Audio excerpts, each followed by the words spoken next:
మనం చిన్నప్పటి నుంచి ఎంతోమంది లాయర్లను చూసుంటాం. అబ్బో, ఆయన చాలా లీడింగ్ లాయర్, కోర్టులో ఆయన వాదనలతో దుమ్ము దులిపేస్తాడు అని మనం అనుకుంటుంటాం. అతనికి ఆ టాలెంట్ ఎక్కడి నుంచి వచ్చింది అనుకుంటారు? ఒక మంచి లీడింగ్ లాయరు, సీనియర్ లాయర్ దగ్గర అసిస్టెంట్గా చేరి ఆ టాలెంట్ని సంపాదించుకున్నాడు అని మీరు అనుకుంటే మీరు పప్పులో కాలేసినట్టే. ఆయనకు అంత టాలెంట్ ఎలా వచ్చిందంటే, పెళ్ళంతో వాదించి వాదించి వాదించి అతనికి బాగా వాదించడం అలవాటైపోయి కోర్టులో బ్రహ్మాండంగా వాదిస్తున్నాడు అనమాట. అయితే ఇక్కడ ఒక విషయం చెప్పుకోవాలి. ఆడవాళ్ళు కనుక లా చేస్తే వాళ్ళు మంచి లాయర్లు అవుతారు. జడ్జి బుర్రకాయ గిరగిరా తిరిగేటట్టు వాదించగలరు.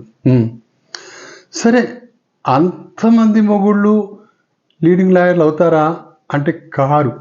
మరి ఇందాక అన్నావు కదా లీడింగ్ లాయర్లు అవుతారని నీ పెళ్ళంతో వాదించి, అంటే అది వేరే విషయం. కొంతమంది అయితే కాలేరు.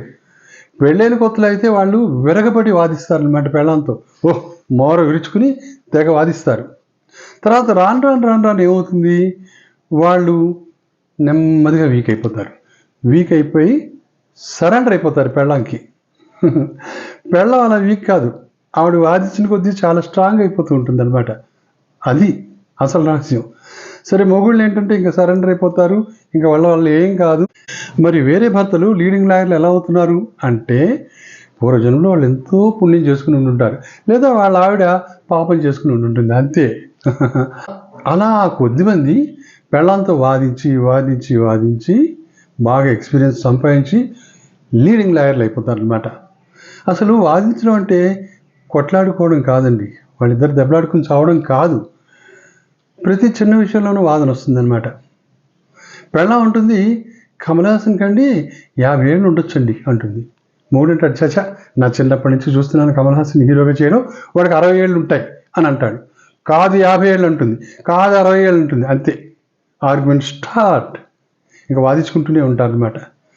లేదా ఏమంటే ఈ సంవత్సరం మామిడి పళ్ళు అంత దిగుమతి కాలే కదండి, అంత రాలేదు మార్కెట్లోకి. మొగుడేమంటాడంటే, అబ్బే మామిడి పళ్ళు పంట చాలా ఎక్కువ వచ్చేసింది ఈసారి, అందుకనే మార్కెట్లో బోల్డ్ అన్ని మామిడి పళ్ళు వచ్చేసాయి అని అంటాడు. నాకైతే ఏమైనా అనిపించట్లేదు అంటే, ఎందుకు అనిపించట్లేదు? మామిడి పళ్ళు 80 రూపాయల కిలో అమ్ముతున్నారు తెలుసా అంటే, పెళ్ళం ఉంటుంది, వాళ్ళకి ఏం రోగం వచ్చిందో అంత తక్కువ కమ్మడానికి అని అంటుంది.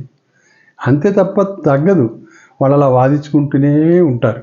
కాబట్టి పెళ్లి కాని అబ్బాయిలు మీకు ఒక సలహా ఇస్తున్నాను. పెళ్లి చూపులప్పుడు మీరు ఏం చేస్తారంటే, మీ అమ్మాయితో సపరేట్గా మాట్లాడతాను అని పక్క గదిలోకి వెళ్ళి ఆ అమ్మాయితో ఏదైనా చిన్న ఆర్గ్యుమెంట్ పెట్టుకోండి.